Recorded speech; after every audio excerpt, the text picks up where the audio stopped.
आज हम नवीन प्रकाशन की किताब से लेसन 10 जो प्रकाश का परावर्तन तथा अपवर्तन पढ़ा रहे हैं।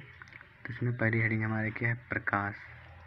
तो प्रकाश क्या है? प्रकाश एक प्रकार की ऊर्जा है जो हमें वस्तुओं को देखने में सहायता प्रदान करती है। अर्थात प्रकाश वह है जो हमें वस्तु देखने में क्या करती है, मदद करती है।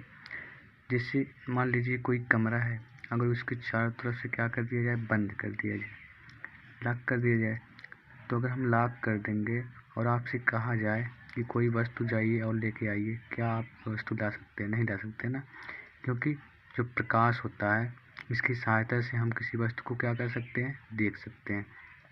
तो प्रकाश एक प्रकार की ऊर्जा है जो हमें वस्तुओं को देखने में सहायता प्रदान करती है। अर्थात उसे दूसरे शब्दों में कह सकते हैं, प्रकाश एक प्रकार की विकिरण ऊर्जा है जो हमारे दृष्टि ज्ञान को जागृत करती है। आगे बात करें तो प्रकाश जो है वह दो रूप में चलता है। प्रकाश दो रूप में चलता है। प्रकाश एक कण के रूप में चलता है और प्रकाश एक तरंग के रूप में चलता है, जिसे डुअल नेचर कहते हैं। जब प्रकाश कण के रूप में चलता है उसे फोटॉन कहते हैं, और जब प्रकाश तरंग के रूप में चलता है उसे विद्युत चुम्बकीय तरंग कहते हैं। विद्युत चुम्बकीय तरंग में दो तरंगे होती हैं, एक अनुप्रस्थ तरंगे, एक अनुदैर्ध्य तरंगे। तो जो प्रकाश होता है वो अनुप्रस्थ तरंग में चलता है, क्योंकि अनुप्रस्थ तरंगे ऐसी होती हैं, अनुप्रस्थ तरंगे इस कंडीशन में चलती हैं, इसलिए प्रकाश जो है एक सीधी रेखा में चलता है, इसलिए इसे क्या कहते हैं, अनुप्रस्थ तरंगे कहते हैं। आगे बात करें तो यहीं पे एक क्वेश्चन बनता है, प्रकाश का सबसे बड़ा स्रोत क्या है? सूर्य है, क्योंकि सबसे ज़्यादा प्रकाश हमको कहाँ से प्राप्त होता है? सूर्य से प्राप्त होता है। तो क्या है प्रकाश? प्रकाश एक प्रकार की ऊर्जा है जिसकी सहायता से हम किसी वस्तु को देख सकते हैं। अर्थात प्रकाश एक प्रकार की विकिरण ऊर्जा है जो हमारे दृष्टि ज्ञान को जागृत करती है। आगे बात करें प्रकाश का गुण, प्रॉपर्टीज ऑफ लाइट। प्रकाश के निम्न गुण हैं। नंबर 1, प्रकाश का परावर्तन होता है। अब यहाँ बात करें प्रकाश का क्या होता है, परावर्तन होता है। परावर्तन क्या होता है?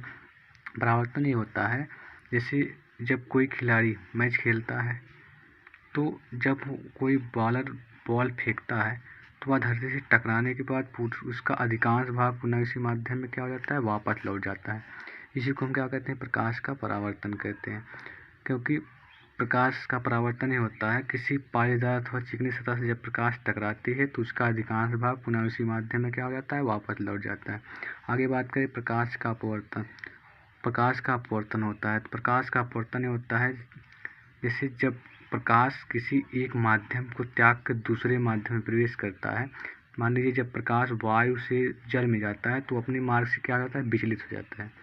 आगे बात करें तीसरा, प्रकाश सीधी रेखा में चलता है। जो प्रकाश होता है वह एक सीधी रेखा में चलता है। चौथा बात करें तो प्रकाश की तरंगदैर्घ्य 3900 एंगस्ट्रॉम से 7800 एंगस्ट्रॉम तक होती है। एक एंगस्ट्रॉम बराबर 10⁻⁻10 मीटर होता है।